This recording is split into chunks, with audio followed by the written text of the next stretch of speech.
Hello everyone, welcome to Dynamic Study and this is day 10 for Income Tax and Corporate Tax Planning। तो इसमें जो है आज हम लास्ट यूनिट को डिस्कस करेंगे जो कि हमारे कॉमर्स एनटीए नेट के लिए बहुत इंपॉर्टेंट है। तो देखिए सिलेबस भी जो आपका है ये भी बहुत कम लगता है, राइट। बट स्टूडेंट्स को जो है इस यूनिट से बहुत ज़्यादा फियर होता है, डर लगता है कि मैम हम इस यूनिट को कैसे करेंगे, ठीक है जी। बट जो यहाँ से जो है पूरे इस सिलेबस से क्वेश्चन नहीं पूछे जा सकते हैं, ठीक है। अगर आपको स्मार्ट जो है यहाँ से प्रिपेयर करनी है तो आप क्या करेंगे, आप कुछ चीज़ों को छोड़ सकते हैं और उन चीज़ों को कर लीजिए जो हर बार रिपीट किए जाते हैं, ठीक है जी। तो ये पर्टिकुलर वीडियो होने वाली है अभी इसी टॉपिक पे कि जो टॉपिक जो है एनटीए हर बार आपसे पूछता है सिर्फ वही टॉपिक डिस्कस करेंगे, क्योंकि ऐसा नहीं है कि वो प्रीवियस ईयर के क्वेश्चंस को ही यहाँ पे उठा के देगा। नो, प्रीवियस ईयर को वो नहीं देगा, बट उनसे रिलेटेड ही वो चीजें आगे भी आपके एक्सपेक्टेड जो हम कर सकते हैं सितंबर के एग्जाम में, तो वो हम यहाँ से प्रिपेयर कर लेंगे, ठीक है जी। ताकि अब बच्चे क्या करते हैं, इस पूरी यूनिट को छोड़ देते हैं। वो क्यों छोड़ देते हैं? क्योंकि एक तो टेक्स है, इतना वाइड है अपने आप में, तो हम कैसे करेंगे सब्जेक्ट को। बट डरना नहीं है, क्योंकि हम वो चीजें कर लेते हैं जो आती ही आती है, ठीक है जी। हम वो सब क्यों करेंगे, हम वो सब क्यों पढ़े जो एग्जाम में पूछा ही नहीं जाता है। हाँ, नॉलेज के लिए हम कर सकते हैं, बट अगर हमें अभी जैसे कि एग्जाम आने ही वाला है आपका, तो हम कुछ टॉपिक है जो भी छोड़ सकते हैं, ठीक है जी। तो पहले वो टॉपिक देख लीजिए जहां से क्वेश्चन एनटीए हमेशा पूछता है। तो इनकम टैक्स के बेसिक से, ठीक है जी, कि इनकम टैक्स आपसे क्यों लिया जाता है, ये कौन से एक्ट है, इनकम टैक्स का एक्ट कौन सा है, और ये जो है फोर्स में कब लाया गया, ठीक है जी। इस पे काम जो है इसको कब से लागू किया गया, ये सब चीजें इसके बेसिक कॉन्सेप्ट में यही आता है कि लाइक आपका प्रीवियस ईयर के सेक्शन कौन सा है, आपका एसएससी कौन से सेक्शन में आता है, असेसमेंट ईयर कौन से सेक्शन में आता है, ये भी हम डिस्कस करेंगे। ये चीजें बेसिक कॉन्सेप्ट है कि जो पर्सन होते हैं उसमें कौन कौन आता है, रेजिडेंशियल स्टेटस कि कितना रेजिडेंशियल स्टेटस है, क्या कितने टाइम तक उसको इंडिया में रहना पड़ेगा जब उसको रेजिडेंट बोला जाएगा, या नॉन रेजिडेंट के लिए क्या कंडीशंस होती हैं।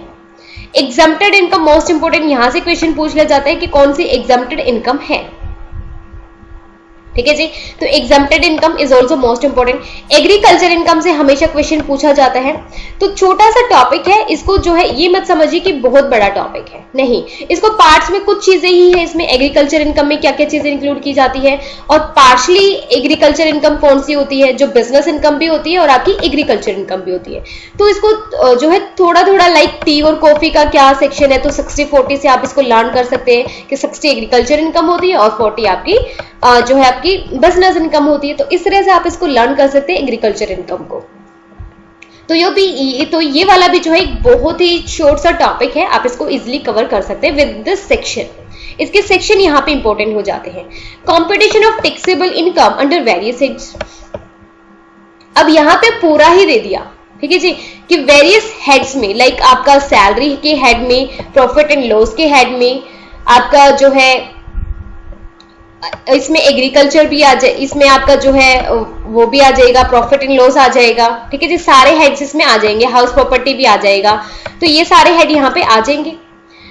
फिर deduction from gross total income, ये भी इंपॉर्टेंट है, यहाँ से क्वेश्चन हमेशा पूछा जाता है। कुछ ही सेक्शन है जो यहाँ से जो है, कुछ सेक्शन है जो इंपॉर्टेंट है, लाइक 80C की क्या जो है अमाउंट होती है जो डिडक्ट की जाती है, 80TTA की क्या जो है ये कौन से सेक्शन में आता है, और ये कहां से, इसमें क्या डिडक्शन होती है। बस दो ही चीजें ये इंपॉर्टेंट है, ठीक है। यहाँ पे एक लिस्ट आपको इस पर्टिकुलर वीडियो में एक लिस्ट प्रोवाइड कर दी जाएगी, उस लिस्ट का आप स्क्रीनशॉट लेके उस चीज को लर्न कर सकते हैं, क्योंकि ये चीजें इंपॉर्टेंट भी है। असेसमेंट ऑफ इंडिविजुअल्स और clubbing of income, clubbing of income से भी क्वेश्चन बन जाता है मोस्टली टाइम, तो इसको भी कर सकते हैं। ये भी छोटा सा टॉपिक है, ठीक है जी। तो जो छोटे छोटे टॉपिक हैं और इजी हम उसको कर सकते हैं, तो आप उसको स्किप मत कीजिए प्लीज।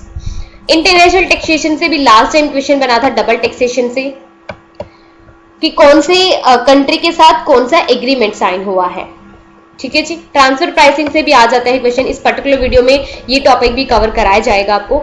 अब यहां से देखिए सिर्फ और सिर्फ कहां से क्वेश्चन आता है, व्हाट इज टैक्स प्लानिंग, आपको यहाँ से जो है एमसीक्यू पूछे जाते हैं या फिर असर्शन रीजनिंग के क्वेश्चन यहाँ से बन जाते हैं। तो आप कौन से टॉपिक करेंगे यहाँ से? तो यहाँ से मैं बोलूंगी कि सिर्फ टेक्स्ट प्लानिंग कर लीजिए, टेक्स्ट अवॉइडेंस कर लीजिए, टेक्स्ट रिवीजन कर लीजिए, बाकी आपको करने की नीड नहीं है, क्योंकि यहाँ से क्वेश्चन रेयरली ही कोई पूछा जाता है। अगर एक क्वेश्चन पूछ भी लिया तो कोई बात नहीं, अगर आप इसको नहीं प्रिपेयर करके जाएंगे उतने अच्छे से तो भी कोई बात नहीं है। ठीक है जी। हाँ, आपको नॉलेज लेनी है, नॉलेज के लिए पढ़ना है तो you can study this, but exam के लिए अगर आप अभी एग्जाम के लिए पढ़ रहे हैं, अगर आप प्रिपेयर कर रहे हैं तो यहाँ से ये टॉपिक पढ़ लीजिएगा, बाकी इतना जो है नेसेसरी नहीं है आपके लिए। तो यहाँ से हार्डली ही क्वेश्चन बनता है, यहाँ से कोई क्वेश्चन अभी तक भी नहीं देखा गया है कि अभी तक भी कोई क्वेश्चन बना है यहाँ से। फिर आता है जी आपका TDS, deduction and collection of tax at source, advance payment of tax और E filing of income tax returns. तो यहाँ से भी टीडीएस की क्या रेट्स हैं, ठीक है जी, कौन सी डेट को ये फिल किया जाता है, कितना परसेंट कब फिल किया जाता है, तो ये क्वेश्चन, ये चीजें यहाँ से पूछी जाती हैं। तो आई डोंट थिंक कि इतना ज्यादा है कि आप नहीं कवर कर पाएंगे। और जैसे कि आज डे 10 है और यूनिट 10 आज हम कर रहे हैं, तो डेट्स मीन आज आप इस यूनिट को भी कंप्लीट कर लेंगे, आज आप इस यूनिट को भी कंप्लीट कर लेंगे। जो जो यहाँ पे बताया जाएगा वो समझ के उसके नोट्स बना लेंगे, ठीक है जी, वन लाइनर नोट्स बना लीजिए। और जो टॉपिक यहाँ पे नहीं कराए जाते हैं, जो आपको एज अ होमवर्क दिए जाएंगे, वो भी क्वेश्चन आप क्या कर लेंगे, वो भी आप जो है सर्च करके जहां से भी आप पढ़ रहे हैं उसको, उससे वहां से कर लेंगे। आई होप ये आप कर लेंगे, आज इनकम टैक्स कंप्लीट कर लेंगे।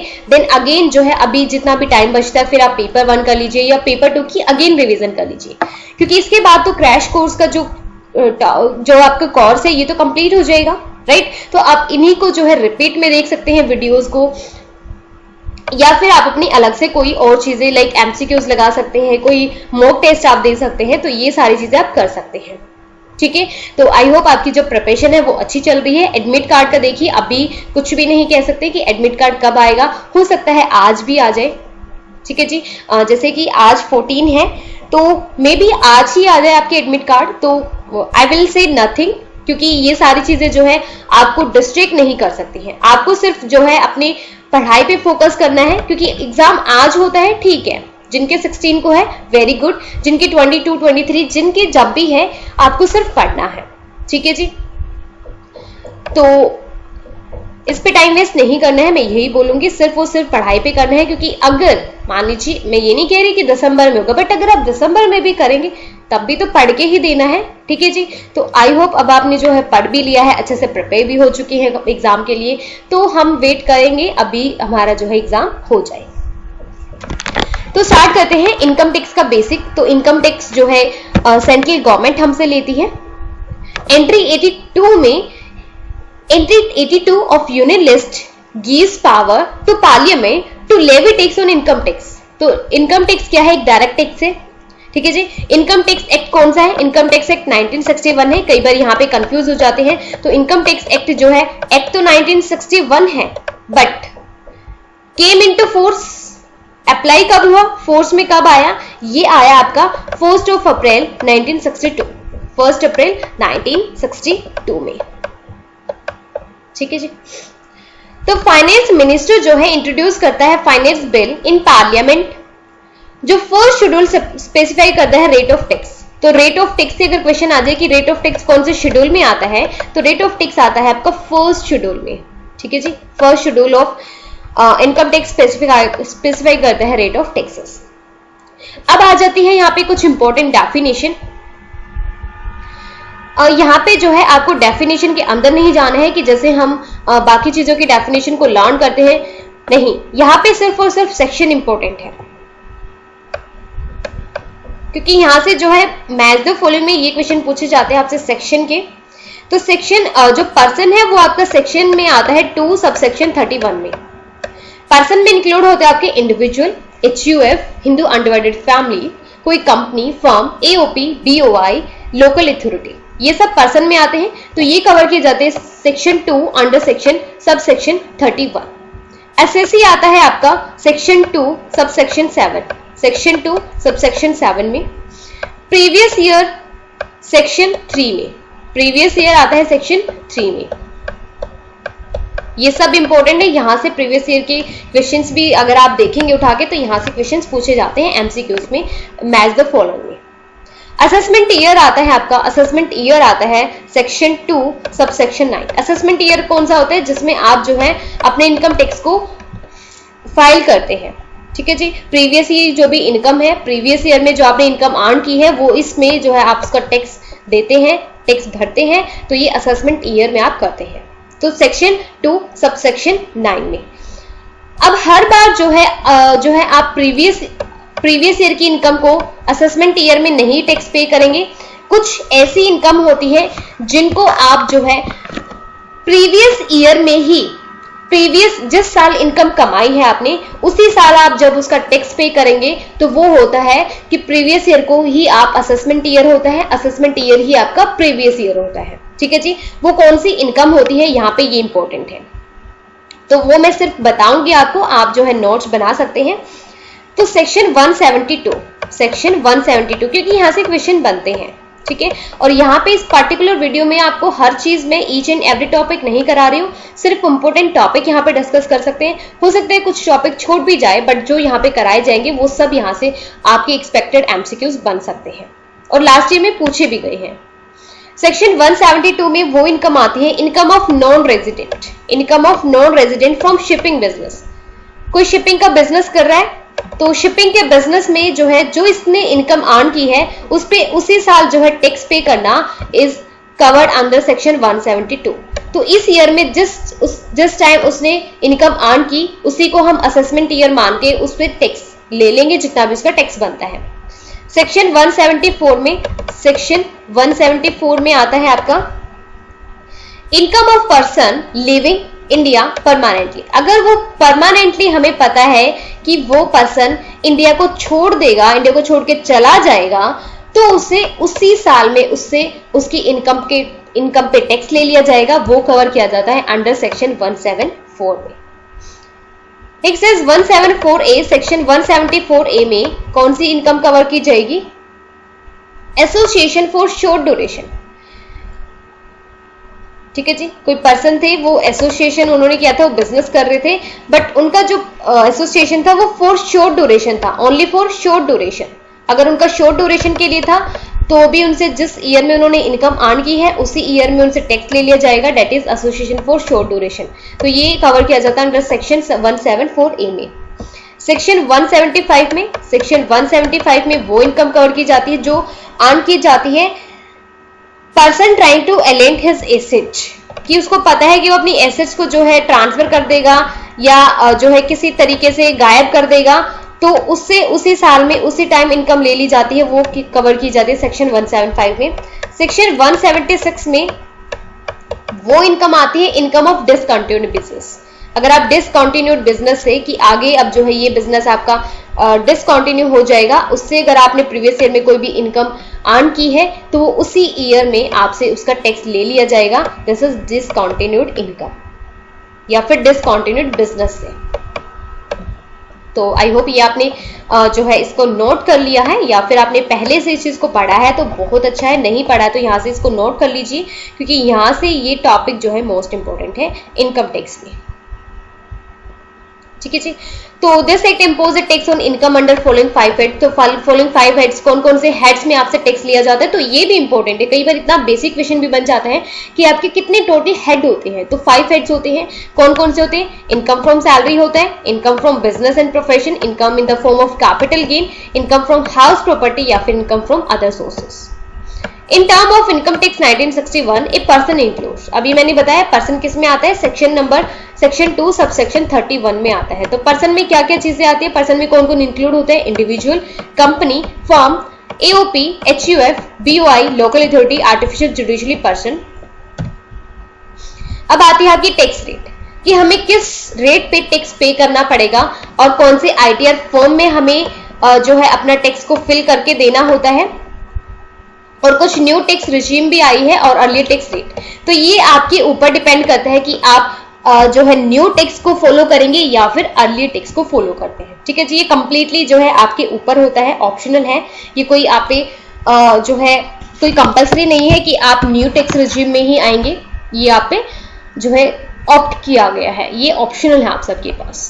तो इनकम टैक्स स्लैब्स रेट तो ये अभी तक चल रही है 2018-19 से भी, और अभी भी जो है आई तो ये वाली है, बट आप इसको भी फॉलो कर सकते हैं, ये फुली आप पे डिपेंड करते हैं। जिसमें आपको फायदा लग रहा है, जिसमें आप ज्यादा से ज्यादा डिडक्शन ले सकते हैं, टैक्स को जो है कम पे कर सकते हैं, तो आप वो वाला अडॉप्ट कर लीजिए। अगर आप पहले वाले में आपको फायदा लग रहा है तो आप पहले वाला रख लीजिए। अगर आपको न्यू वाले टैक्स रिजीम में फायदा है तो आप उसको अडॉप्ट कर लीजिए।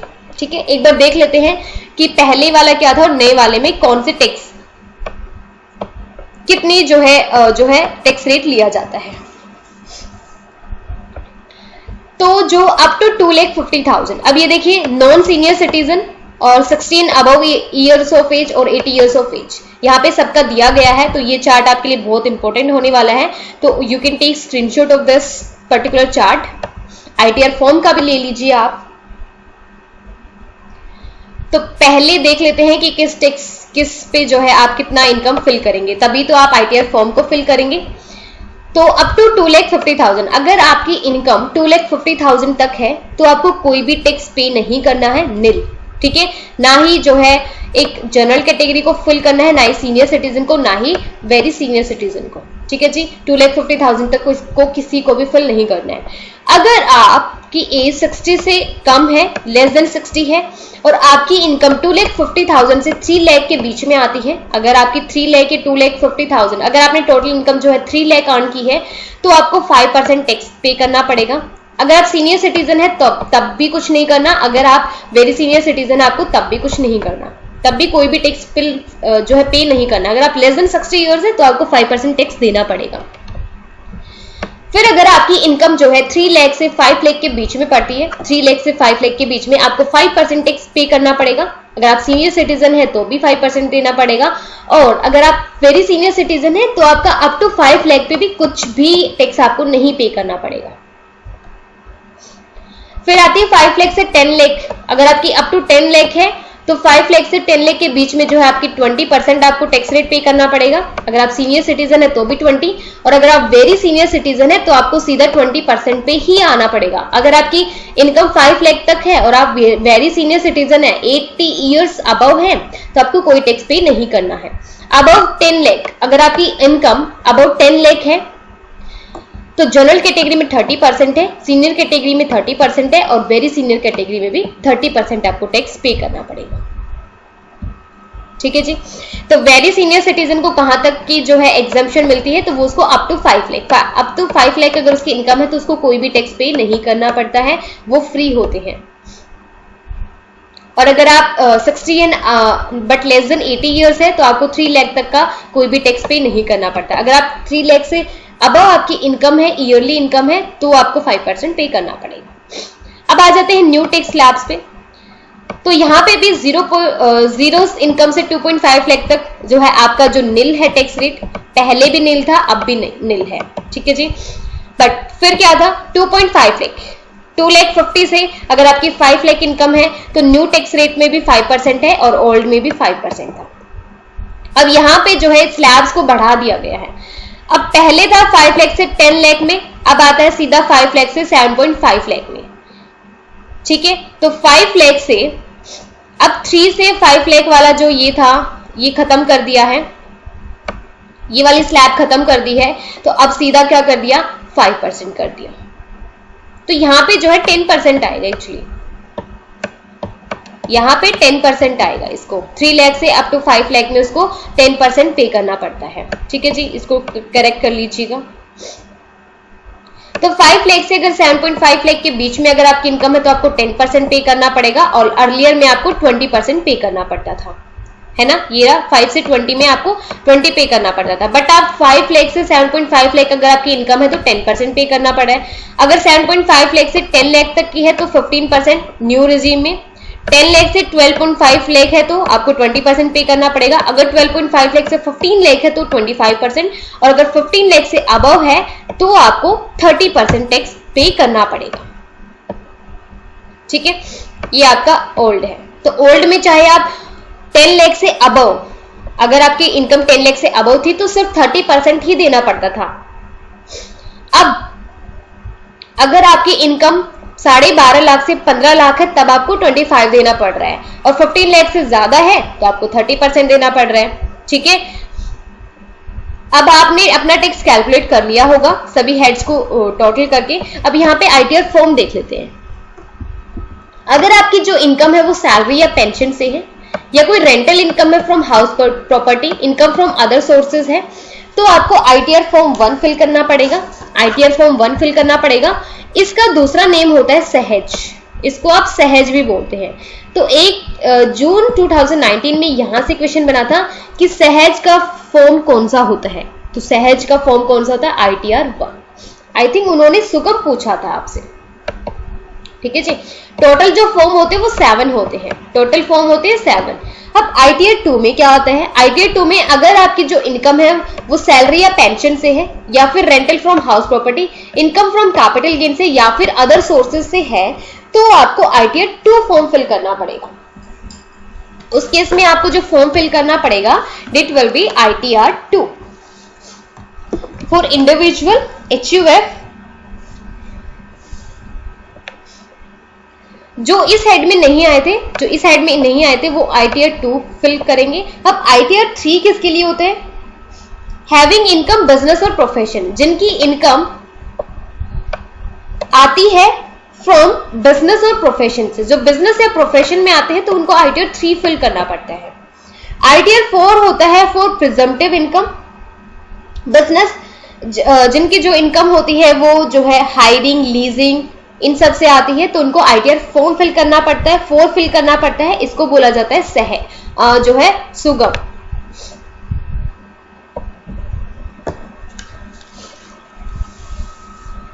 ठीक है, आईटीआर 4।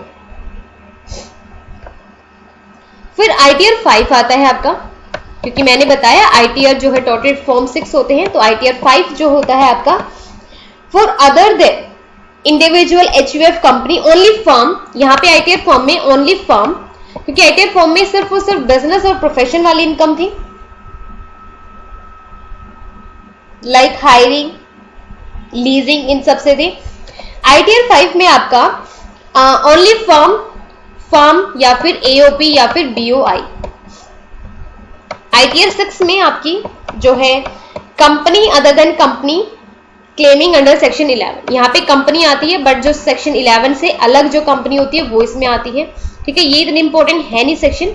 आईटीआर 7 में आपके आते हैं ट्रस्ट, चैरिटेबल, कोई पॉलिटिकल पार्टीज या पर्सन, इन सब से आपको अगर इनकम होती है तो। ठीक है जी, एक बार स्क्रीनशॉट ले लीजिए इसका भी।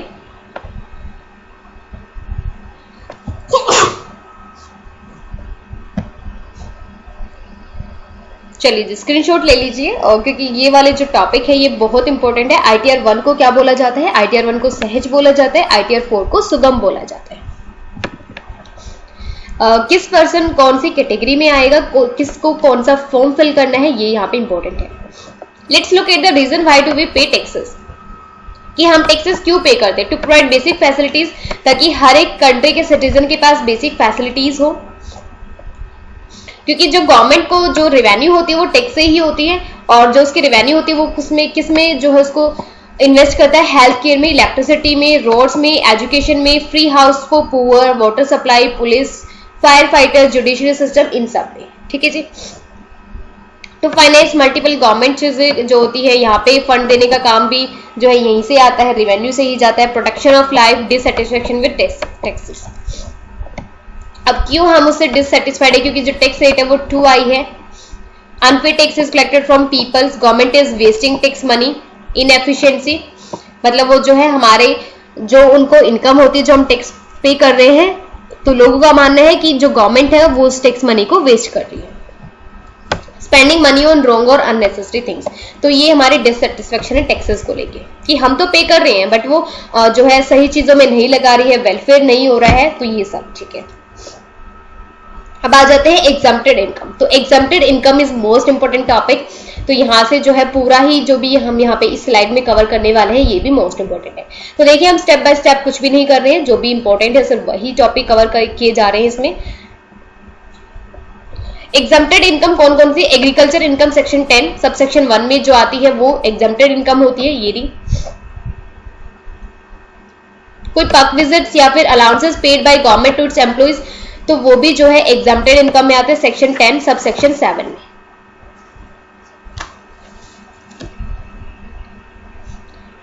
आपकी ग्रेच्युटी सेक्शन 10 सब सेक्शन 10 में। Committed value of pension received, अगर आपको पेंशन रिसीव्ड हुई है तो ये सेक्शन में आती है, तो ये भी एग्जेम्प्ट होती है income. Amount received as leave encashment on retirement section 10 sub section 10 A. Retrenchment compensation paid to workman, retirement compensation, any sum received under life insurance policy से अगर आपको मिला है तो भी वो इनकम एग्जेम्प्ट रहेगी। Payment from statutory provident fund section 10 subsection 11 में। Payment for superannuation, house rent allowances, scholarship, ये सब ठीक है। अगर आपको स्कॉलरशिप, अगर आपको इस बार जेआरएफ मिल जाता है तो भी आपकी जो स्कॉलरशिप मिलेगी, जो भी आपको स्टाइपेंड मिलेगा 35-40,000 का, वो सब जो है आपको उस पर कोई भी टैक्स पे नहीं करना है। तो देख लीजिए इनकम एग्जेम्प्टेड कौन कौन सी है, और भी वेरियस होती है, बट मोस्ट इंपॉर्टेंट यही है, मैं यही बोलूंगी। बट फिर भी जो है आप बाकी एग्जाम्पशन इनकम को भी देख लीजिएगा। ये वो इनकम होती है जो है not included in total income. आपकी टोटल इनकम में कभी भी इसको इंक्लूड किया ही नहीं जाता है और टैक्स भी चार्जेबल नहीं होता है।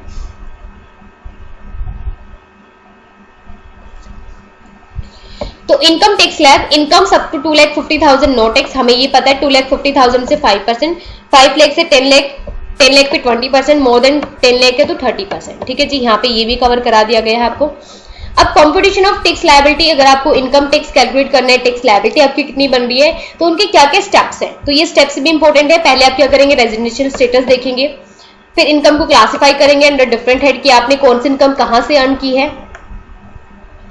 एग्जेम्प्टेड इनकम, एग्जेम्प्टेड इनकम को देखेंगे कि मेरी कौन कौन सी एग्जेम्प्टेड इनकम है जिनको मैं एग्जेम्प्ट कर सकता हूं, ये चैप्टर 3 में है।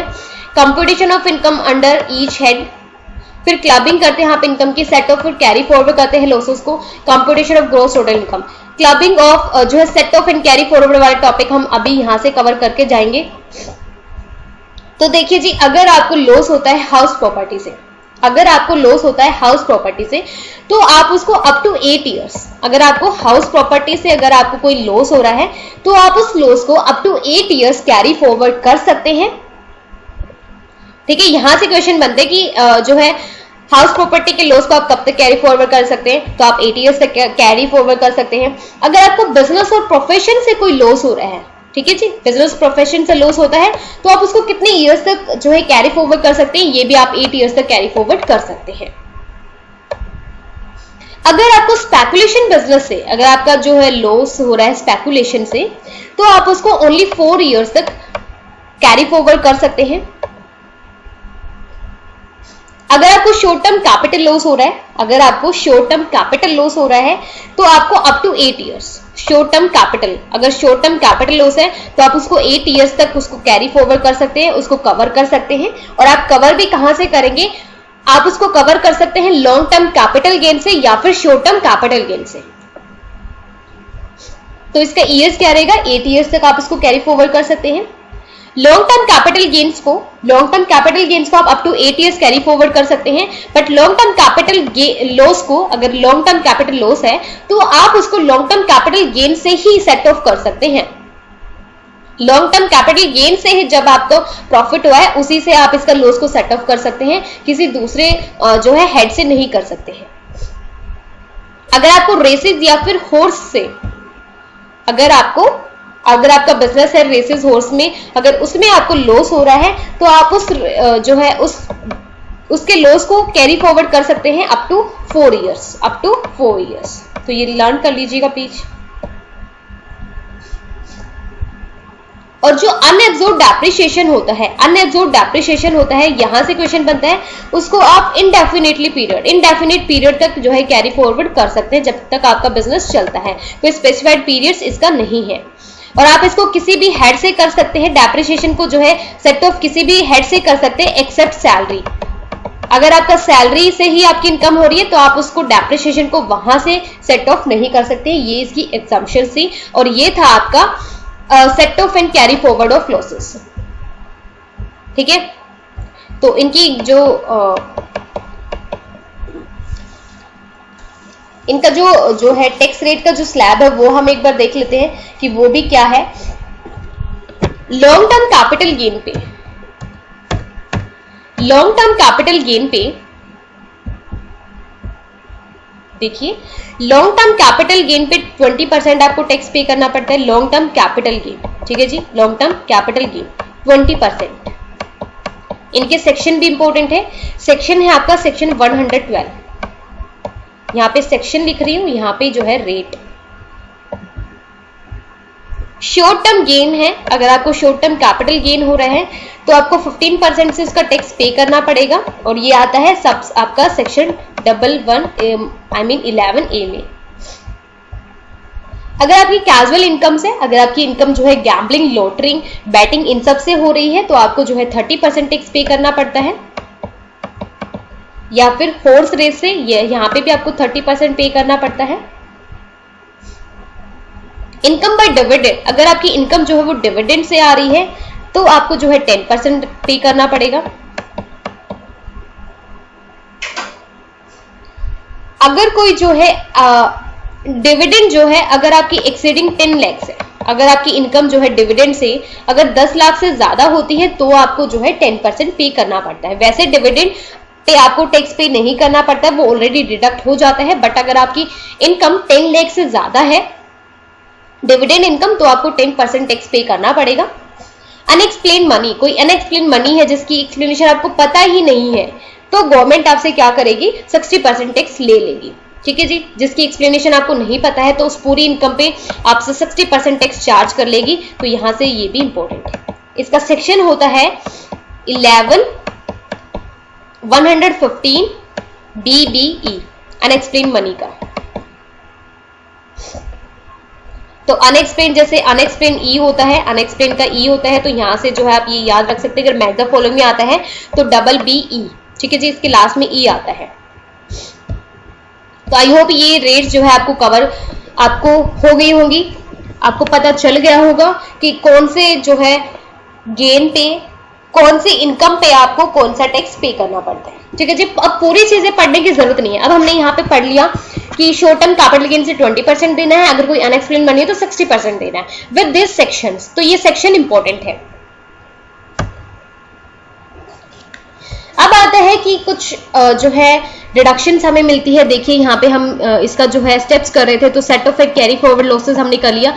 अब computation of gross total income, gross total income निकालने के बाद हम डिडक्शंस जो है डिडक्ट करते हैं, जो भी हमने डिडक्शन लिए 80C to 80U के अंडर आते हैं ये। देन हम अपना टोटल इनकम कैलकुलेट करेंगे, जो भी हमारी टोटल इनकम बनती है उस पर हम टैक्स को कैलकुलेट करेंगे। ठीक है जी, जिस हेड में भी, जिस भी जो है स्लैब में पड़ेंगी वो, तो हम उसके अकॉर्डिंग उसको टैक्स पे कर देंगे। तो एक बार डिडक्शंस देख लेते हैं। डिडक्शन की टेबल मोस्ट इंपॉर्टेंट है। यहाँ से जो है आपको क्वेश्चंस देखने को मिल जाते हैं। मैच द फॉलोइंग में भी आते हैं। लास्ट टाइम की अगर आप क्वेश्चन पेपर उठाएंगे तो मैच द फॉलोइंग में यहाँ से क्वेश्चन आते हैं।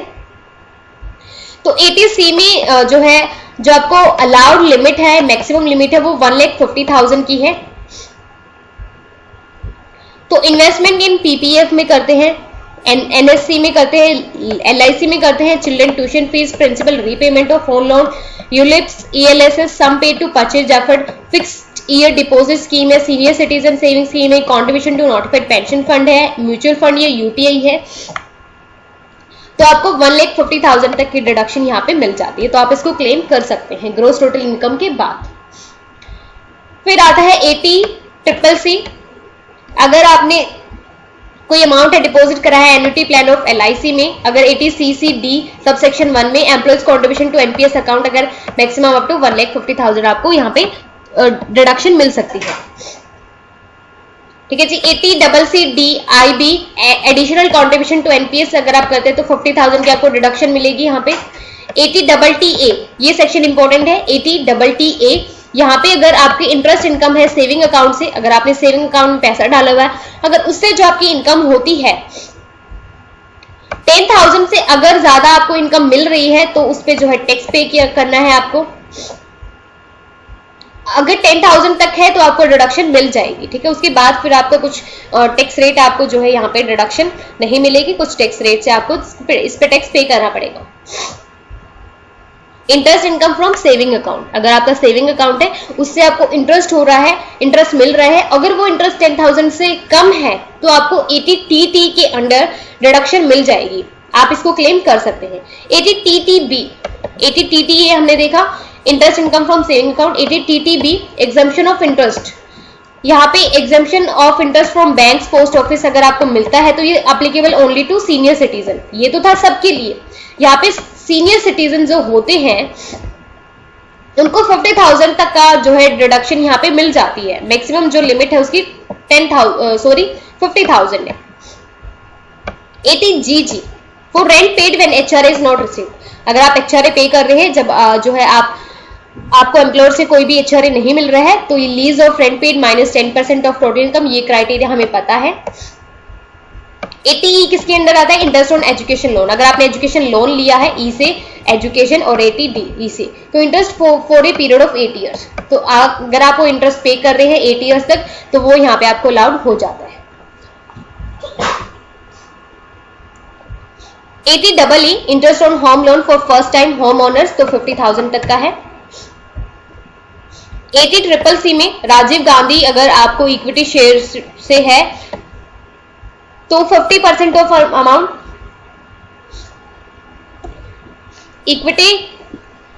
इक्विटी का 50% ऑफ अमाउंट या फिर 25,000 जो भी लोअर है। 80D में medical insurance self spouse children, तो अगर आपने जो है इनका मेडिकल इंश्योरेंस ले रहा है तो 25,000 और मैक्सिमम लिमिट जो है 50,000 है, अगर आपने पेरेंट्स या फिर मोर देन 60 ईयर्स ओल्ड के हैं तो। 80DD ये भी इंपॉर्टेंट है, यहाँ से भी क्वेश्चन बन जाता है, medical treatment for handicap dependent, अगर कोई जो है हम पे हैंडीकैप्ड है और वो डिपेंड है हमारे ऊपर तो भी जो है आपको उसका क्लेम, उसकी डिडक्शन मिल जाती है। मिनिमम जो है 75,000 है, अगर जो उसकी जो बीमारी है अगर वो ज्यादा ही बड़ी है, सिवियर कोई डिसेबिलिटी है, तो वो अप टू 1,25,000 तक मिल जाता है। तो DD मतलब डिपेंडेंट, मेडिकल डिपेंडेंट। 80DDB के अंदर आता है मेडिकल एक्सपेंडिचर सेल्फ और डिपेंडेंट रिलेटिव, जो लोअर अमाउंट ऑफ 50,000 है और जो है 1 लाख तक जो है आप क्लेम कर सकते हैं। 80U के अंदर आता है 80 self suffering from disability, self जो पर्सन है जो SSC है वो डिसेबिलिटी से सफर कर रहा है तो जो है मिनिमम 75,000 अप टू 1,25,000। 80GGB में contribution by companies to political parties,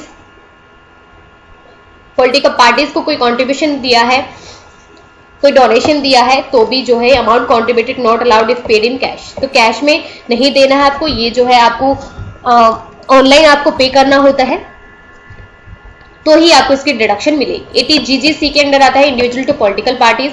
80RRB reduction in income by way of royalty और पेटेंट, तो लोअर 3 लाख जो है या फिर और इनकम रिसीव्ड, जो भी लोअर होगा या तो 3 लाख या फिर टोटल जो इनकम रिसीव हो रही है उसमें से जो भी लोअर होगा वो आप जो है क्लेम कर सकते हैं डिडक्शन में, ठीक है जी। तो सेक्शन इंपॉर्टेंट है विद इज दिस अमाउंट कि कौन सी कितनी अमाउंट आपको डिडक्शन में मिल जाती है। तो चार्ट का स्क्रीनशॉट ले लीजिए एक बार। अब आते हैं clubbing of income. Clubbing of income भी एक मोस्ट इंपोर्टेंट टॉपिक है यहाँ पे।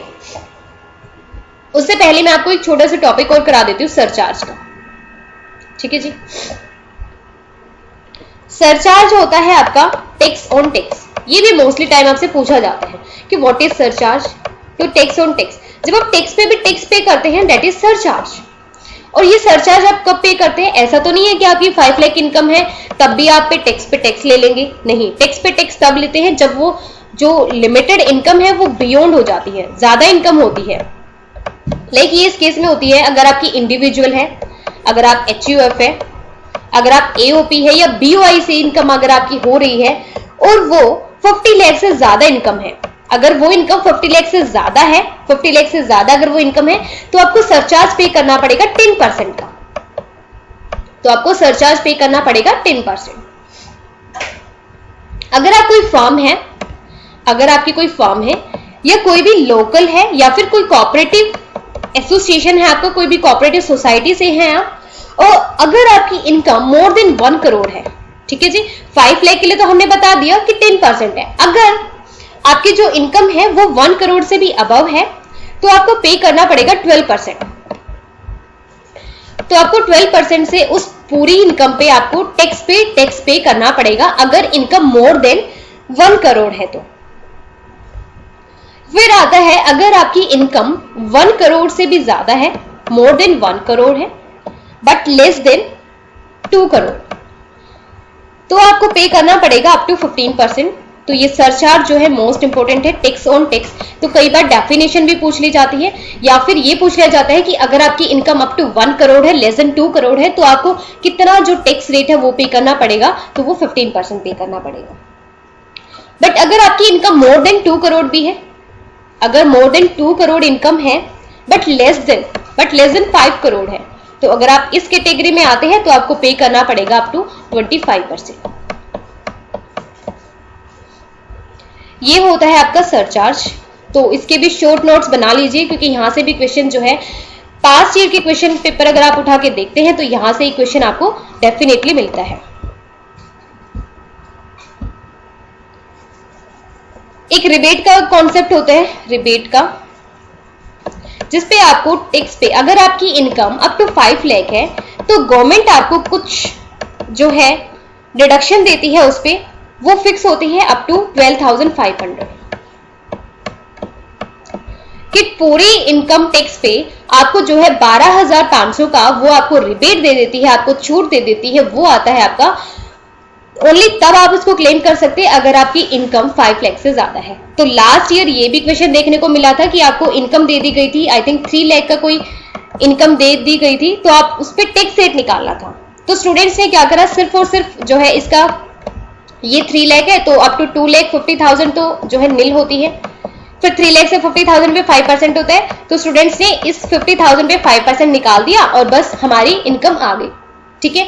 बट अगर हमें ये पता है कि 5 लाख से अगर कम की इनकम है तो हमें रिबेट भी जो है मिलता है, तो 12,500 आपको डिडक्ट करने थे वहां पे उस केस में, ठीक है। तो यहाँ पे ये क्वेश्चन बना था, तो रिबेट का जो कॉन्सेप्ट है वो इंपॉर्टेंट है।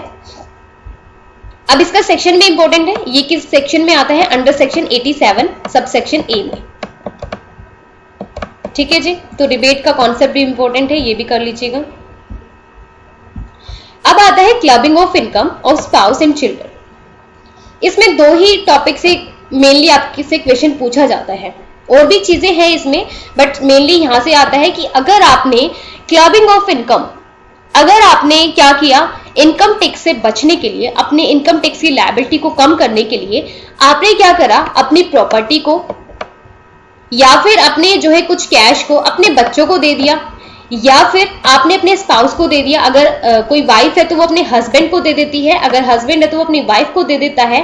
तो इस केस में वो जो है किसकी इनकम कैलकुलेट की जाएगी, या फिर वो पर्सन जो है अगर वो ट्रांसफर कर देता है तो क्या वो टैक्स की लायबिलिटी से बच जाता है? नहीं जी, तो वो टैक्स की लायबिलिटी से नहीं बचेगा, क्योंकि गवर्नमेंट को भी पता है कि लोग टैक्स की लायबिलिटी से बचने के लिए इस तरह की चीजें करते हैं। तो अगर आपकी जो है सबसे पहले इनकम ऑफ माइनर चाइल्ड, अगर आपका जो चाइल्ड है वो भी इनकम अर्न कर रहा है, तो उस केस में भी क्या करते हैं, उसकी इनकम को क्लब कर देते हैं उसकी पेरेंट्स की इनकम में, ठीक है। कि अब पेरेंट्स, मान लीजिए इस केस में एक फादर है, फादर अर्न कर रहा है 5 लाख रुपीस और मदर अर्न कर रही है उसकी 2 लाख रुपीस,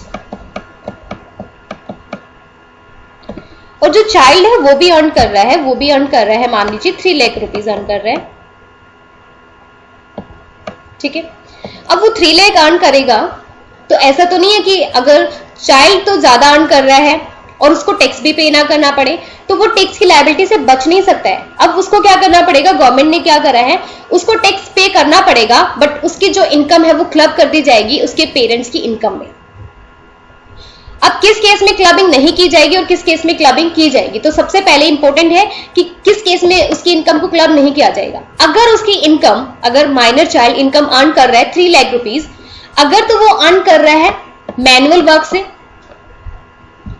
अगर वो मैनुअल वर्क से, अगर उसकी कोई ऐसी स्किल्स है, कोई ऐसा टैलेंट है, कोई नॉलेज है, उसकी वजह से वो 3 लाख रुपीज अर्न कर रहा है, तो उसकी इनकम उसके पेरेंट्स की इनकम में क्लब नहीं होगी।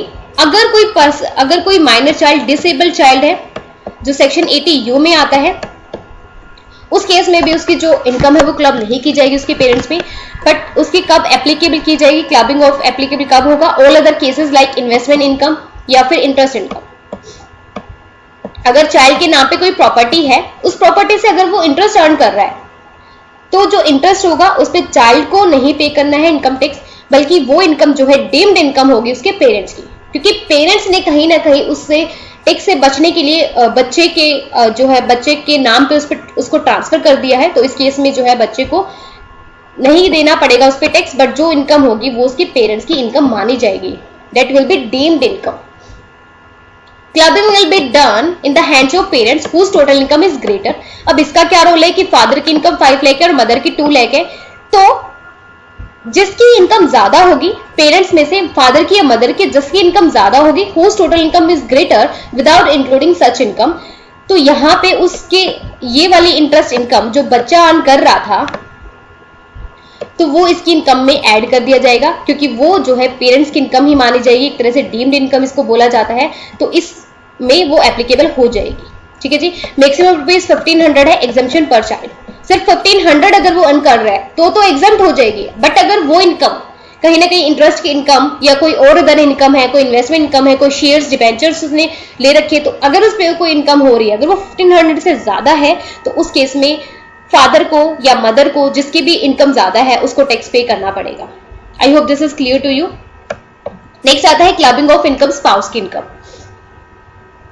अब हमने सुना है कि हमें जो है जो कई बार हस्बैंड वाइफ जो है गिफ्ट एक दूसरे को दे देते हैं, तो गिफ्ट जो है आप दे दो, कोई प्रॉब्लम नहीं है, बट अगर उस गिफ्ट की वैल्यू 50,000 से ज्यादा है, 50,000 से अगर ज्यादा है, इस केस में जो है हस्बैंड वाइफ का जो है कोई भी, अगर आप कितने भी इनकम जो है आप उसको दे सकते हो, कोई भी प्रॉपर्टी ट्रांसफर कर सकते हो, कोई टैक्स एप्लीकेबल नहीं होगा। देखिए, हस्बैंड ने ट्रांसफर किए 1 lakh rupees to wife, husband ने 1 लाख रुपीज अपनी वाइफ को ट्रांसफर किए हैं, वाइफ ने रिसीव किए money and invest the same in bank. Wife ने क्या किया, उसको जो है एफडी में डाल दिया है, इन्वेस्ट कर दिया है एफडी में, और उसको इंटरेस्ट मिल रहा है 6% इंटरेस्ट। अब 6% इंटरेस्ट जो मिल रहा है, अब वो एक तरह से इनकम हो गई, बट वो इनकम वाइफ की नहीं होगी, वो इनकम होगी हस्बैंड की। ठीक है। अब उसने 1 लाख रुपीज ट्रांसफर तो कर दिए, ऐसा तो नहीं है कि अब जो वाइफ है वो उसको कहीं पे भी यूज करे और वो एग्जेम्प्ट हो जाएगी, नहीं। अब अगर उस पे जो भी इनकम अर्न की जा रही है उस 1 लाख पे, तो उसकी जो इंटरेस्ट की जो इनकम होगी वो हस्बैंड को उस पे टैक्स पे करना पड़ेगा, वो हस्बैंड की इनकम में ऐड हो जाएगी और उस पे उसको टैक्स पे करना पड़ेगा। अगर वाइफ उसको री-इन्वेस्ट कर देती है, उस 8,000 को री-इन्वेस्ट कर देती है जो उसको एज अ इनकम जनरेट हुई इंटरेस्ट से, 8,000 अगर उसको इंटरेस्ट से इनकम जनरेट हुई है, उस 8,000 को अगर वो फिर से कहीं से री-इन्वेस्ट कर देती है, तो ये इनकम मानी जाएगी वाइफ की इनकम। तो इस पे हस्बैंड का कोई भी जो है राइट नहीं होगा इस इनकम पे, और ना ही हस्बैंड इस पे टैक्स पे करेगा। अब गिफ्ट की भी बात आती है, तो अगर रिलेटिव, अगर हमारे पेरेंट्स, अगर हमारे स्पाउस हमें कोई गिफ्ट देते हैं 50,000 से या कितने का भी गिफ्ट देते हैं, तो वो एग्जेम्प्ट रहती है, बट हमारे कोई फ्रेंड्स हमें अप टू 50,000 कोई गिफ्ट देते हैं तो टैक्सेबल नहीं है, बट अगर उसकी वैल्यू 50,000 या उससे ज्यादा है तो हमें टैक्स पे करना पड़ेगा। ठीक है जी, ये था क्लबिंग ऑफ इनकम, ये भी मोस्ट इंपोर्टेंट टॉपिक है, यहां से भी क्वेश्चन पूछा जाता है इनकम ऑफ माइनर चाइल्ड की, कब उसकी जो है क्लबिंग नहीं की जाती और कब उसकी जो इनकम है वो क्लब की जाती है उसके पेरेंट्स की इनकम में। ये रहा tax implication of gifted money. देखिए, गिफ्टेड मनी है, हस्बैंड गिफ्ट्स मनी, हस्बैंड जो है मनी गिफ्ट करता है वाइफ को, तो इस केस में कोई भी इनकम टैक्स जो है, no income tax exemption for giver, his taxation income will not be come down. Wife receive money, wife will not pay any income tax on the money received, क्योंकि अब अगर जो भी वाइफ ने हमने ये वाला केस भी देखा है यहाँ पे कि हस्बैंड ने 1 लाख रुपीज ट्रांसफर कर दिए, तो जो अब उसने इंटरेस्ट अर्न किया है तो वो उस पे हस्बैंड को ही उस पे टैक्स पे करना पड़ेगा, वाइफ की कोई लायबिलिटी नहीं बनती है। अगर वाइफ उसको अगेन री इन्वेस्ट कर देती है तो वाइफ को पे करना पड़ेगा। अब आता है आपका DTA, double taxation avoidance agreement. यहां से भी क्वेश्चन बना था लास्ट टाइम, DTA से, DTAA से। तो ये क्या है? This is a tax treaty sign between 2 और more countries to help tax payer avoid paying double taxes. कोई भी पर्सन है एक कंट्री में रहता है, वो एक कंट्री में रहता है और बी कंट्री में उसका जो सोर्स ऑफ इनकम है वो बी कंट्री से है, ठीक है जी। अब क्या होता है, बी कंट्री भी बोलेगी कि आपने यहां से इनकम अर्न की है तो यहां पे भी टैक्स दो। फिर वो पर्सन इंडिया में आता है अपनी इनकम को लेके, फिर वो कहेगा, इंडिया बोलेगी कि आपको यहां पे भी टैक्स पे करना पड़ेगा।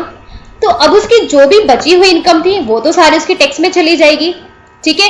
बी कंट्री में भी वो टैक्स दे रहा है, ए कंट्री में भी वो टैक्स दे रहा है। तो इस चीज से बचने के लिए, इस डबल टैक्सेस से बचने के लिए दो कंट्रीज आपस में एग्रीमेंट कर लेती है, आपस में एग्रीमेंट हो जाता है जिन कंट्रीज का।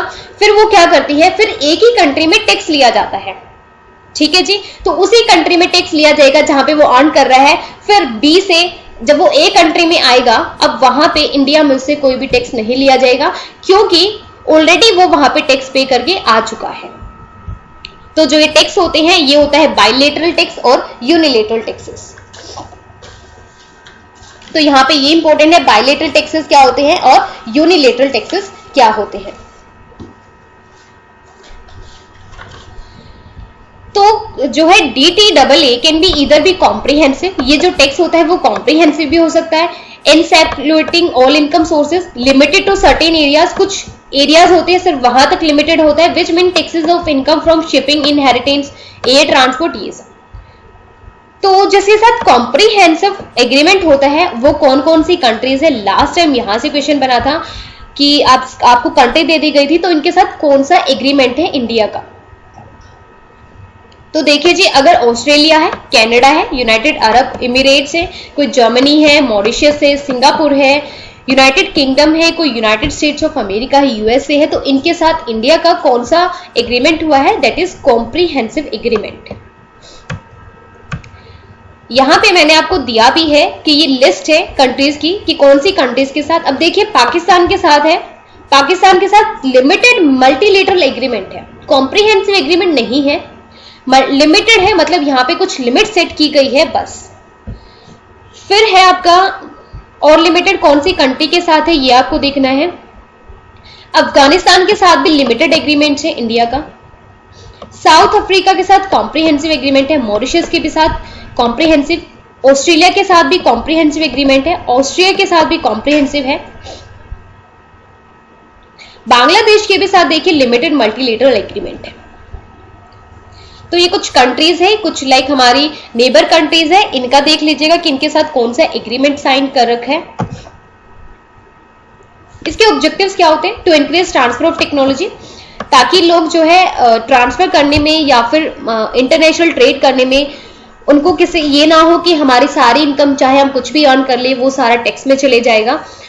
तो इस सब से बचने के लिए DTA आया था आपका, टू प्रिवेंट टैक्स अवॉइडेंस, ताकि लोग टैक्स को भी अवॉइड ना करें, टैक्स की चोरी भी ना करें, grant relief, avail tax credits, to prevent discrimination between tax payer, to improve the cooperation between two different taxing authorities, to promote exchange of goods and services.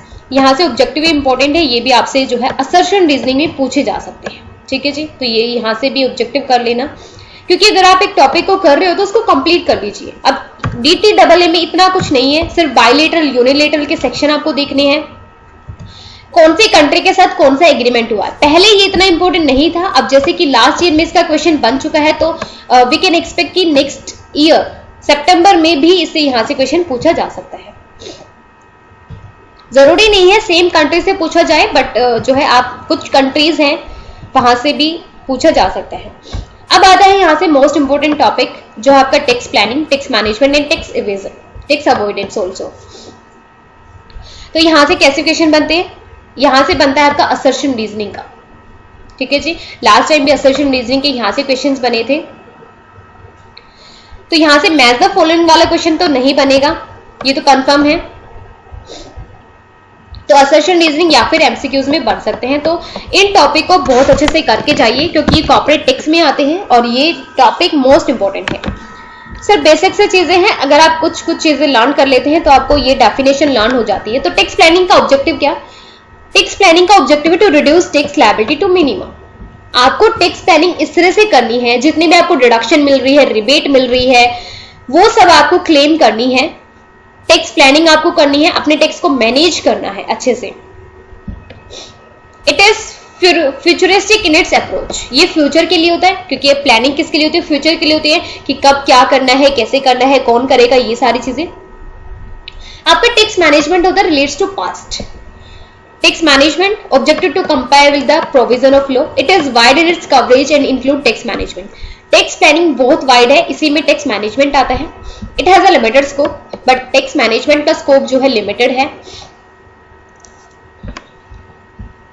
Tax management अलग से definition दे रखी है, refers to compliance with the statutory provision. Law के under में रह के आपको टैक्स की प्लानिंग करनी है।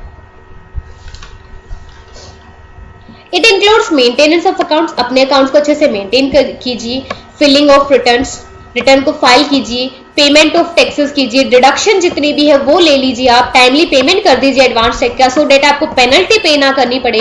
यहां से भी आपको टैक्स से बचत हो सकती है, पेनल्टी पे नहीं करोगे तो। While tax planning it is optional, tax management is mandatory.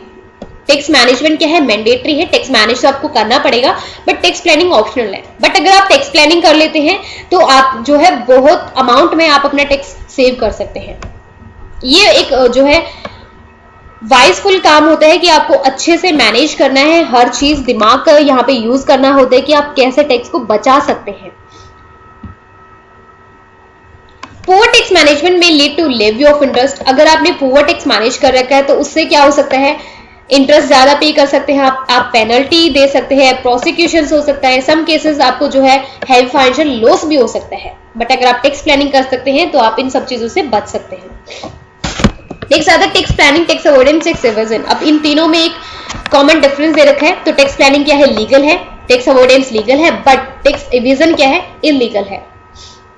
Tax की चोरी करना तो कंप्लीटली इलीगल है। टैक्स प्लानिंग एथिकल है, ये अनएथिकल है, ये अनएथिकल। अब टैक्स अवॉइडेंस अनएथिकल क्यों है? क्योंकि यहाँ पे आप टैक्स की कमियां, जहां पे गवर्नमेंट से गलतियां हो गई है, लूप होल्स रह गए हैं टैक्स में, आप उन चीजों का फायदा उठा के टैक्स से बचते हैं। आपका यहाँ पे इंटेंशन टैक्स चोरी करने का ही होता है, बट आप एक तरह से लीगल लॉ में रह के आप ये काम करते हैं। नो इंटेंशन, तो यहां से क्वेश्चन पक्का बनता है कि कौन सी चीज अनएथिकल है। तो टैक्स अवॉइडेंस कैसा है? अनएथिकल है, क्योंकि यहाँ पे आप लूप होल्स पकड़ते हैं टैक्स के। No intention to defeat legal spirit, intention to defeat, देखिए लीगल स्पिरिट को डिफीट करने का इंटेंशन होता है इनका भी सेम रहता है। By taking legitimate benefits of income tax law, जितने भी टैक्स इनकम टैक्स से हम बेनिफिट उठा सकते हैं टैक्स प्लानिंग से, हम वो बेनिफिट जो है कैप्चर करते हैं। No legislation in courts leads to litigation in courts, no penalty, यहाँ पे कोई पेनल्टी नहीं लगेगी क्योंकि आप अच्छे से मैनेज कर रहे हैं अपने टैक्स को। बट अगर आप टैक्स की चोरी करते हैं, ठीक है जी, अगर आप टैक्स की चोरी करते हैं, डेट्स मीन आप एक टाइम पे आपको बहुत बड़ी पेनल्टी पे करनी पड़ेगी। आप बच तो नहीं सकते हैं, कभी भी जब भी आप पता चलेगा, गवर्नमेंट को पता चलेगा, तो वो जो है आपसे बड़ी अमाउंट में उस टाइम पे पेनल्टी, या फिर आपको पेनल्टी भी हो सकती है या फिर आपको पनिशमेंट भी मिल सकती है। यहाँ पे दोनों चीजें हो सकती हैं। Planning before tax liability arises, आप पहले ही प्लानिंग कर लेते हैं। जब भी आपकी टैक्स लायबिलिटी अराइज होती है, आप साल के स्टार्टिंग में ही प्लानिंग कर देते हैं कि कहां से आप अपनी टैक्स को बचा सकते हैं। Tax planning for avoidance before tax liability arises, tax evasion जो है इसमें अवॉइडेंस आप करते हैं, तो आप यहाँ पे कोई भी प्लानिंग करते ही नहीं है टैक्स इवेजन के टाइम पे, क्योंकि आपका तो इंटेंशन ही है टैक्स की चोरी करना, टैक्स को इवेज करना। ये है नेक्स्ट डिफरेंस है टैक्स अवॉइडेंस और टैक्स इवेजन में। ये आप पढ़ लीजिएगा, स्क्रीनशॉट ले लीजिए इसका। यहां से बेसिक डिफरेंस जो है आपसे असर्शन रीजनिंग में पूछे जा सकते हैं। तो this is hedging of tax पर टैक्स इवेजन क्या है? Concealment of tax. आप यहाँ पे टैक्स को छिपाते हैं, आप अपनी इनकम को छिपा देते हैं कि हमने तो अर्न की ही नहीं इनकम, इस तरह से आप दिखाते हैं, तो आप टैक्स किस चीज पे करें जबकि आप इनकम को अर्न कर चुके होते हैं। ये क्रिमिनल एक्ट होता है, ये लीगल होता है। टैक्स अवॉइडेंस लीगली है, हमने पढ़ा है, बट ये क्या होता है? टैक्स इवेजन, टैक्स चोरी करना इज ए क्राइम। पेनल्टी भी हो सकती है, देखिए पेनल्टी भी हो सकती है और इम्प्रिजनमेंट भी हो सकती है। और यहाँ पे टैक्स अवॉइडेंस में सिर्फ टैक्स लायबिलिटी से आप बच रहे हैं, तो कहीं ना कहीं अगर आप पकड़े जाते हैं तो आपको टैक्स पे करना पड़ सकता है। यहाँ पे आप जस्टिफाई मीन्स, जो जस्टिफिएबल चीजें होती हैं उनका यूज करते हैं टैक्स अवॉइडेंस में, बट आप टैक्स इवेजन में क्या करते हैं? आर फोरबिडन बाय लॉ, जो कानून ने बनाई ही नहीं चीजें, वो आप टैक्स इवेजन में यूज करते हैं। ठीक है जी, I hope this is clear to you. अब आते हैं टीडीएस की रेट्स पे। यहां से भी क्वेश्चन बनता है कि टीडीएस की क्या रेट है? Tax deduction at source. तो section is also important and इसकी जो रेट्स है वो भी इंपॉर्टेंट है। लास्ट टाइम क्वेश्चन यहां से बना था, आपके कोई कमीशन दे रखा था, कमीशन या ब्रोकरेज, तो उस पर आपको किस रेट से टैक्स पे करना पड़ता है? तो आपको पे करना पड़ता है जी 5% से। अगर विनिंग फ्रॉम लॉटरी पजल, ये तो सबको पता है 30% से है। फिर आपकी सैलरी इनकम है वो स्लैब रेट पे डिपेंड करती है। इंटरेस्ट ऑन सिक्योरिटी है, देखिए यहाँ पे कुछ आप लर्न कर सकते हैं, जैसे कोई इंटरेस्ट से आपको इनकम हो रही है ना, तो वो मेनली आपकी 10% में आती है। विनिंग फ्रॉम लॉटरीज, गेम्स, इन सब से 30% में आती है। हॉर्स रेस वाली भी 30% के स्लैब में आती है। फिर इंटरेस्ट हमने देख लिया 10% पे। फिर अनदर आती है पेमेंट, अगर आप इंश्योरेंस कमीशन की पेमेंट कर रहे हैं, payment in respect of LIC की पेमेंट की पॉलिसी की आप अगर बात कर रहे हैं, तो यहाँ पे इंश्योरेंस कमीशन का 5%, बट अगर आप LIC की पॉलिसी पे कोई कमीशन या पेमेंट कर रहे हैं तो आपको 1% पे करना पड़ेगा।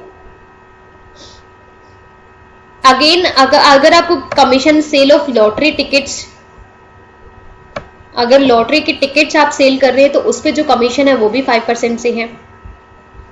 लास्ट टाइम यहां से भी क्वेश्चन बना था, rent of plant and machinery, तो उस पर कौन सा कितना टैक्स रेट देते हैं आप? तो 2% पे करते हैं। अगर आप इमूवेबल प्रॉपर्टी को ट्रांसफर कर रहे हैं अदर देन एग्रीकल्चर लैंड, तो 1% पे आप पे करते हैं। इंटरेस्ट फ्रॉम इंफ्रास्ट्रक्चर बॉन्ड तो 5%। ठीक है जी, तो ये जो है मोस्ट इंपॉर्टेंट है, यहाँ से रेट्स अब जबकि पता है लास्ट टाइम इसमें से क्वेश्चन बना था, तो आप ये कर दीजिएगा। अब जो देखिए कुछ फुली टैक्सेबल होती है, कुछ पार्शियली एग्जाम्प्ट होती है, कुछ फुली एग्जाम्प्ट होती है टैक्स से। तो फुली टैक्सेबल कौन सी जो है इनकम होती है? वो DA होती है, fix medical allowances, tiffin, servant, non practicing और telephone. Partially exempt conveyance, daily allowances, helper, uniform, travelling, research allowances. Fully exempt होती है गवर्नमेंट एम्प्लॉइज अलाउंसेस टू जजेस। ठीक है, अगर आपको सुप्रीम कोर्ट या हाई कोर्ट के जजेस को अलाउंसेस मिलता है तो वो फुली एग्जाम्प्ट होता है।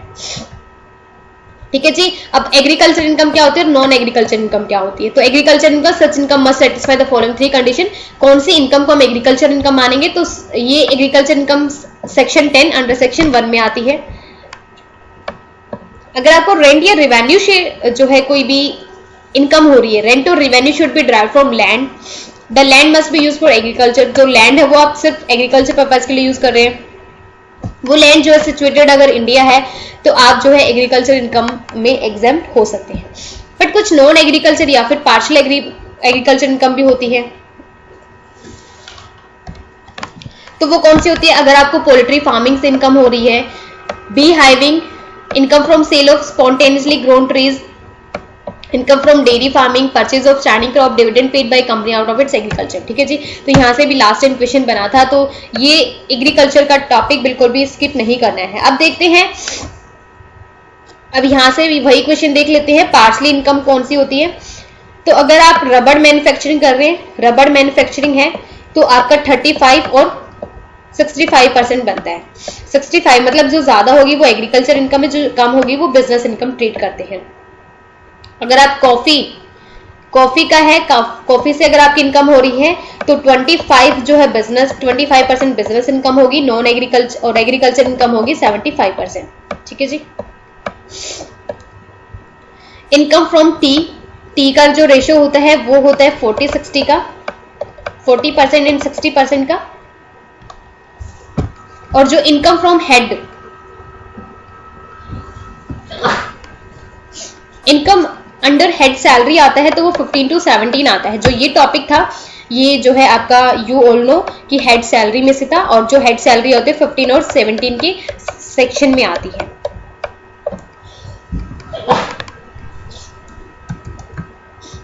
I hope this is clear to you. ठीक है, तो यहाँ पे ज्यादा से ज्यादा जो भी इंपॉर्टेंट होते हैं सिर्फ वही यहाँ पे कवर कराने की कोशिश की गई थी। तो आई होप आपको ये जो सेशन है वो अच्छा लगा होगा। ओवरऑल यहाँ पे 10 यूनिट्स हम कवर कर चुके हैं। ठीक है जी, जो आईटीआर फॉर्म है, जो carry forward set of closes है, और जो है 80C to 80U की जो रिडक्शंस है वो मोस्ट इंपॉर्टेंट है। एग्रीकल्चर इनकम का जो हेड है वो इंपॉर्टेंट है, और यहाँ से ये जो हमने अभी कवर किया था सैलरी के हेड में कौन सी पार्शियल इनकम है, कौन सी एग्जम्प्ट इनकम होती है, ये मोस्ट इंपॉर्टेंट है। और फिर हमने क्लबिंग ऑफ इनकम कर लिया है, अदर सोर्सेज हमने कर लिया है। तो I hope this is all clear to you. देखिए सारी चीजें पढ़ने की जरूरत नहीं होती है, क्योंकि सारी चीजों में से क्वेश्चन नहीं बनते हैं। तो कुछ प्रीवियस ईयर के देख लीजिए कहाँ से क्वेश्चन पूछे जाते हैं, क्योंकि हर बार जो है सिमिलर टॉपिक से पूछे जाते हैं। लास्ट टाइम जो है दिसंबर की अगर हम बात करें तो दिसंबर में जो है टीडीएस से बहुत सारे क्वेश्चन पूछे गए थे, तो टीडीएस इस बार आप बहुत अच्छे से कर लीजिए। ठीक है जी, और 80C to डिडक्शन में से हमेशा ही क्वेश्चन पूछा जाता है। तो ये चीजें जो है इस यूनिट से, पर्टिकुलर यूनिट से घबराना नहीं है। और आज आप क्या करेंगे, जब भी आप इस वीडियो को देख रहे हैं तो अगर आपको सेशन अच्छा लगे तो कमेंट सेक्शन में बता दीजिएगा, अच्छे अच्छे फीडबैक दीजिए। आपका जो क्रैश कोर्स आज कंप्लीट हो रहा है, तो अगर आपको फर्दर भी कोई वीडियो चाहिए तो भी उसके रिगार्डिंग आप हमें जो है कॉमेंट सेक्शन में बता सकते हैं। ठीक है जी, सो इसको कंप्लीट करते हैं, वाइंड अप करते हैं अब इस वीडियो को। आई होप ये पूरा सेशन आपको अच्छा लगा होगा, आपके लिए हेल्पफुल रहा होगा। सो मिलते हैं। अगर आपकी जो क्वेरीज है आप कमेंट सेक्शन में लिख दीजिएगा, वहां से जो है आपको रिप्लाई मिल जाएगा। तो ये सारी चीजें कर लीजिएगा जो वीडियो में बताई गई है। अगर आपको एडिशनल भी कुछ करना है तो आप जो है एग्जेम्प्टेड इनकम की कंप्लीट सेक्शन पढ़ लीजिए।